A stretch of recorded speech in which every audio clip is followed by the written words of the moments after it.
Exam social science ആണല്ലേ. അപ്പൊ social സയൻസിൽ നിങ്ങൾക്ക് ഫുൾ മാർക്ക് വാങ്ങാൻ പറ്റുന്ന വളരെ ഈസി ആയിട്ടുള്ള കുറച്ച് ക്വസ്റ്റ്യൻസ് ആണ് നമ്മൾ ഡിസ്കസ് ചെയ്യാൻ പോകുന്നത്. നമ്മൾ ഫ്രം അഗ്രികൾച്ചർ ടു ഇൻഡസ്ട്രി, കൃഷിയിൽ നിന്ന് വ്യവസായത്തിലേക്ക് എന്ന് പറയുന്ന ചാപ്റ്ററിൽ നിന്ന് ഏതൊക്കെ ചോദ്യങ്ങളാണ് നിങ്ങളുടെ ചോദ്യ പേപ്പറിൽ കാണാൻ പോകുന്നത്, അതിന്റെ ഉത്തരങ്ങൾ നിങ്ങൾ എങ്ങനെ എഴുതണം എന്നുള്ള കാര്യങ്ങളൊക്കെ ഈ ഒരൊറ്റ വീഡിയോ കൊണ്ട് നമ്മൾ സെറ്റ് ആക്കാൻ പോവാണ് കേട്ടോ. അപ്പൊ മക്കളെല്ലാവരും ഈ ഒരു ചാനൽ സബ്സ്ക്രൈബ് ചെയ്തിട്ടില്ലെങ്കിൽ ഇപ്പൊ തന്നെ സബ്സ്ക്രൈബ് ചെയ്ത് വെക്കുക. കാരണം വരുന്ന ദിവസങ്ങളിലൊക്കെ ഇതേപോലെയുള്ള ഓരോ ചാപ്റ്റർ വൈസ് ഇമ്പോർട്ടന്റ് അപ്ഡേറ്റ്സ് ഒക്കെ നിങ്ങൾക്ക് തരുന്നതായിരിക്കും. അപ്പൊ പെട്ടെന്ന് സബ്സ്ക്രൈബ് ചെയ്യാത്തവർ ചാനൽ സബ്സ്ക്രൈബ് ചെയ്ത് റെഡി ആയിട്ടിരിക്കുക കേട്ടോ.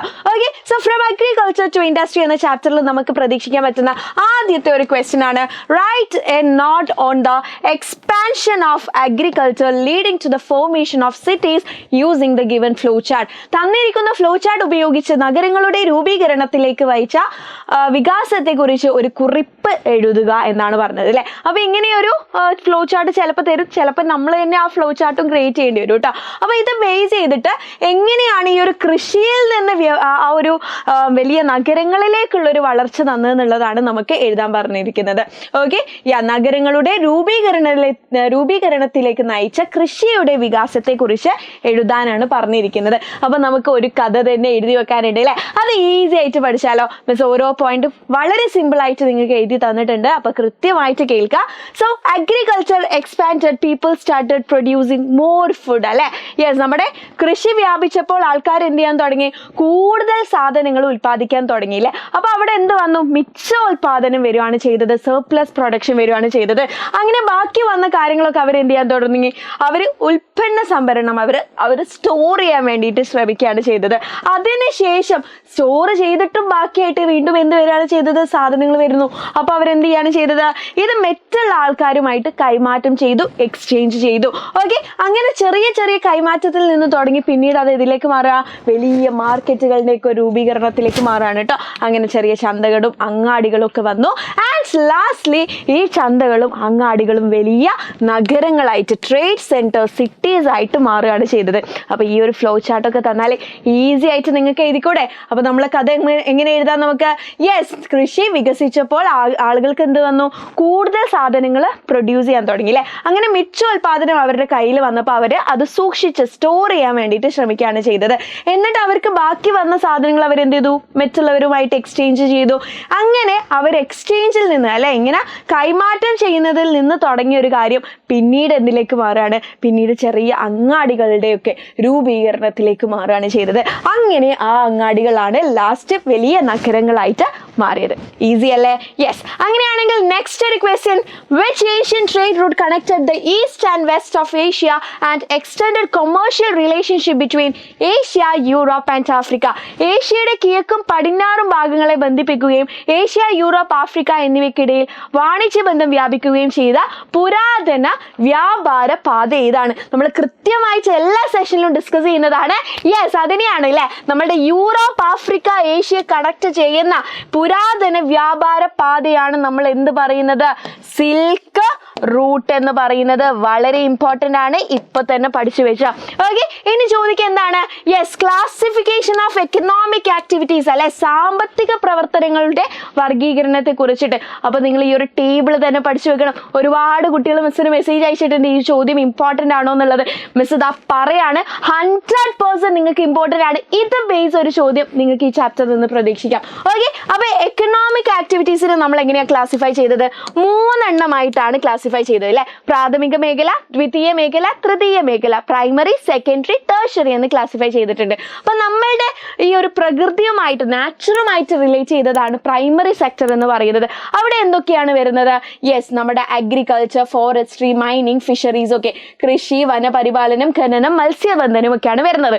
ഓക്കെ, അപ്പൊ ഇത് നമ്മളുടെ പ്രകൃതിയും കൃഷിയും ഒക്കെ ആയിട്ട് ബേസ് ചെയ്തതായതുകൊണ്ട് തന്നെ ഇതിനെ നമ്മൾ എന്ത് പറയുന്നുണ്ട്, കാർഷിക മേഖല, അഗ്രികൾച്ചർ സെക്ടർ എന്ന് കൂടെ പറയുന്നുണ്ട്. അപ്പൊ ഇത്ര കാര്യം നിങ്ങൾ എന്ത് ചെയ്താൽ മതി, ഈ ഒരു മേഖലയിൽ പഠിച്ചാൽ മതി. ഇനി ഇവിടെയുള്ള സാധനം നമുക്ക് ആവശ്യമായിട്ടുള്ള ഒരു പ്രൊഡക്റ്റ് ആക്കി മാറ്റുന്നത് എവിടെയാണ്, സെക്കൻഡറി സെക്ടറിലാണ്, ദ്വിതീയ മേഖലയിലാണ് അല്ലെ. ഇവിടെ നിന്നിട്ട് നമ്മൾ എന്ത് ചെയ്യുന്നുണ്ട്, ഈ ബാമ്പുവിന്റെ അല്ലെങ്കിൽ മരമൊക്കെ എടുത്തിട്ട് ചെയറാക്കി മാറ്റുന്നത് എവിടെയാണ്, സെക്കൻഡറി സെക്ടറിലാണ്. അല്ലെങ്കിൽ നമുക്ക് പറയാം ഈ കരിമ്പ് അല്ലെ, ഷുഗർ കെയിൻ എടുത്തിട്ട് അത് ഷുഗർ ആക്കി മാറ്റുന്നത് നമ്മൾ എവിടെയാണ്, സെക്കൻഡറി സെക്ടറിലാണ്. ഓക്കെ, അപ്പൊ റോ മെറ്റീരിയൽസ് ഉപയോഗിച്ച് പുതിയ പ്രൊഡക്ട്സ് ഉണ്ടാക്കുന്നത് നമ്മൾ സെക്കൻഡറി സെക്ടറിലാണ് ഏതാണ്? ദ്വിതീയ മേഖലയിലാണ്. അതുകൊണ്ട് തന്നെ ഇവിടെ നമ്മളുടെ ഇൻഡസ്ട്രിയുമായിട്ട് ബേസ് ചെയ്തിട്ടുള്ള ഒന്നായതുകൊണ്ട് തന്നെ ഇൻഡസ്ട്രിയൽ സെക്ടർ, വ്യവസായത്തിന് പ്രാധാന്യമുള്ളതിനാൽ ഈ മേഖലയെ നമ്മൾ വ്യാവസായിക മേഖല എന്ന് പറയുന്നു. അപ്പോൾ ഇതിൻ്റെ ഉദാഹരണവും പഠിക്കണം. ഏതൊക്കെയാണ്? വൈദ്യുതി ഉൽപാദനം, ടെക്സ്റ്റൈൽ വ്യവസായം, കെട്ടിട നിർമ്മാണം അല്ലെ, production of electricity, textile industry, construction ഒക്കെ ഇതിൻ്റെ ഉദാഹരണം. ഓക്കെ, ഇനി ഇവർക്ക് രണ്ടുപേർക്ക് കട്ട സപ്പോർട്ട് കൊടുക്കുന്ന മൂന്നാമത്തെ ആളാണ് നമ്മുടെ ടേർഷ്യറി സെക്ടർ, തൃതീയ മേഖല എന്ന് പറയുന്നത്. അപ്പോൾ ഇവരെ സഹായിക്കുന്ന ഒരു മേഖല ആയതുകൊണ്ട് തന്നെ ഇവരെ നമ്മൾ എന്ത് പറയുന്നുണ്ട്? സേവന മേഖല അല്ലെ, നമ്മൾ എന്ത് പറയുന്നുണ്ട്? സർവീസ് സെക്ടർ എന്ന് കൂടെ നമ്മൾ ഇവരെ വിളിക്കുന്നുണ്ട്. ഓക്കെ, ആൻഡ് സേവന മേഖല എന്ന് വിളിക്കുന്നു. ഇനി ഇതിൻ്റെ ഉദാഹരണവും പഠിക്കണം. ബാങ്കിങ്, ആരോഗ്യരംഗം, വാർത്താവിനിമയം. ബാങ്കിങ്, ഹെൽത്ത് കെയർ, കമ്മ്യൂണിക്കേഷൻ ഒക്കെ ടേർഷ്യറി സെക്ടറിൽ വരുന്നതാണ്. കൃത്യമായിട്ട് പഠിച്ചോ, 100% ഉറപ്പായിട്ടുള്ള ചോദ്യമാണ് കേട്ടോ. ഓക്കെ, സോ ഇനി നമുക്ക് ഈ ചാപ്റ്ററിൽ നിന്ന് പ്രതീക്ഷിക്കാൻ പറ്റുന്നത് നമ്മുടെ ഫാക്ടേഴ്സ് ഓഫ് പ്രൊഡക്ഷൻ അല്ലെ, ഉൽപാദന ഘടകങ്ങളും അതിൻ്റെ പ്രതിഫലവും ചോദിച്ചിട്ടായിരിക്കും. അപ്പം ഇങ്ങനെ ഒരു ടേബിൾ ആയിരിക്കും ചോദിക്കുക, അല്ലെങ്കിൽ മാച്ച് ദ ഫോളോയിങ് ഒക്കെ ആയിരിക്കും. എന്ത് ചോദിച്ചാലും മക്കളെ ഈസി ആയിട്ട് നമ്മൾ എന്ത് ചെയ്യണം? ആൻസർ ചെയ്യണം അല്ലേ. അപ്പോൾ ഫാക്ടേഴ്സ് ഓഫ് പ്രൊഡക്ഷൻ ഏതാ? 4 എണ്ണമുണ്ട്. ഭൂമി, തൊഴിൽ, മൂലധനം, സംഘാടനം. ലാൻഡ്, ലേബർ, ക്യാപിറ്റൽ, ഓർഗനൈസേഷൻ ആണുള്ളത്. ലാൻഡിനെ കിട്ടുന്നുള്ള റിവാർഡാണ്, പ്രതിഫലമാണ് പാട്ടം അല്ലെ, റെന്റ്. നമ്മൾ ഭൂമി കൊടുത്താൽ അതിനെന്ത് കിട്ടും? നമുക്ക് റെന്റ് കിട്ടും, വാടക കിട്ടൂല്ലേ. ഇനി ലേബറിനുള്ള കൂലി അല്ലെ, ഒരു തൊഴിലാളിക്ക് എന്താ കൊടുക്കുന്നത്? കൂലിയാണ്, വേജസ് ആണ് പ്രതിഫലമായിട്ട് കൊടുക്കുന്നത്. ഇനി നമ്മൾ നിക്ഷേപിച്ച നമ്മുടെ മൂലധനത്തിന് നമുക്ക് എന്ത് കിട്ടുന്നുണ്ട്? പലിശയാണ്, ഇൻട്രസ്റ്റ് ആണ് കിട്ടുന്നത്. ഇനി ഓർഗനൈസേഷൻ, നമ്മുടെ സംഘാടനത്തിന് ലാഭം, പ്രോഫിറ്റ് ആണ് കിട്ടുന്നത്. ഈ ഒരു ടേബിൾ കൃത്യമായിട്ട് പഠിച്ചു വെക്കണം. എക്സാമിന് ഷോ ക്വസ്റ്റ്യൻ ആണ് കേട്ടോ. ഇനി ഒരൊറ്റ കാര്യം കൂടെ ഡിസ്കസ് ചെയ്താൽ ഈ ഒരു ചാപ്റ്ററിലെ ഇമ്പോർട്ടൻറ്റ് ക്വസ്റ്റ്യൻസ് എല്ലാം നമ്മൾ പഠിച്ചു കഴിഞ്ഞു എന്ന് പറയാം. Okay, so what should A consumer do if there rights R denied? ഒരു ഉപഭോക്താവിന്റെ അവകാശങ്ങൾ നിഷേധിക്കപ്പെട്ടാൽ എന്ത് ചെയ്യണം? നമ്മളെല്ലാവരും കൺസ്യൂമേഴ്സ് ആണ് അല്ലേ. നമ്മുടെ റൈറ്റ്സ് എന്തെങ്കിലും മിസ്സായാൽ എന്താണ് നമ്മൾ ചെയ്യേണ്ടതെന്നാണ് ചോദിക്കുന്നത്. So one can approach the concerned government department and consumer courts. നമുക്ക് ആരെ ബന്ധപ്പെടാം? ഉപഭോക്താവിന് അവകാശങ്ങൾ നിഷേധിക്കപ്പെട്ടാൽ ബന്ധപ്പെട്ട സർക്കാർ വകുപ്പുകളെയും ഉപഭോക്തൃ കോടതികളെയും നമുക്ക് സമീപിക്കാവുന്നതാണ്. അവിടെ നിന്നിട്ട് നമുക്കൊരു സൊല്യൂഷനും കിട്ടും അല്ലേ. Consumer dispute redressal code exit at district, state and national level. ജില്ലാ, സംസ്ഥാന, ദേശീയ തലങ്ങളിൽ ഉപഭോക്തൃ തർക്ക പരിഹാര കോടതികൾ നിലവിലുണ്ട്. അപ്പോൾ ഇവിടെയൊക്കെ പോയാൽ നമ്മളെ പ്രശ്നങ്ങൾ നമുക്ക് ഈസി ആയിട്ട് എന്ത് ചെയ്യാം? പരിഹരിക്കാൻ പറ്റുന്നതാണ്. ഓക്കെ, അപ്പോൾ ഇത്ര കാര്യങ്ങളാണ് ഈ ഒരു ചാപ്റ്ററിൽ നിന്ന് വരുന്ന ക്രിസ്മസ് എക്സാമിന് നിങ്ങൾക്ക് ചോദിക്കാൻ പോകുന്നത്. വളരെ ഈസി ആയിട്ടുള്ള ചാപ്റ്റർ ആണ്. മിസ് പറഞ്ഞ കാര്യങ്ങളൊക്കെ നിർബന്ധമായിട്ട് നിങ്ങൾ പഠിച്ചു വെക്കണം. അങ്ങനെയാണെങ്കിൽ ഈ ഒരു ചാപ്റ്റർ നിങ്ങൾക്ക് മനസ്സിലായിട്ടുണ്ടെങ്കിൽ ഒരൊറ്റ ക്വസ്റ്റ്യൻ മിസ് ചോദിക്കട്ടെ നിങ്ങളോട്. യെസ്, അപ്പോൾ നമ്മുടെ 3 സെക്ടേഴ്സ് ഏതാണെന്ന് നിങ്ങൾ കൃത്യമായിട്ട് താഴെ കമന്റ് ബോക്സിൽ കമന്റ് ചെയ്തിട്ട് ഐഷ മിസ് എന്ന കൂടെ ആഡ് ചെയ്തിട്ട് കമന്റ് ചെയ്യുക. ഓക്കെ, സോ മറ്റുള്ള ഇമ്പോർട്ടൻറ്റ് ടോപ്പിക്സ് നമുക്ക് വേറൊരു വീഡിയോയിൽ കാണാം. Children by.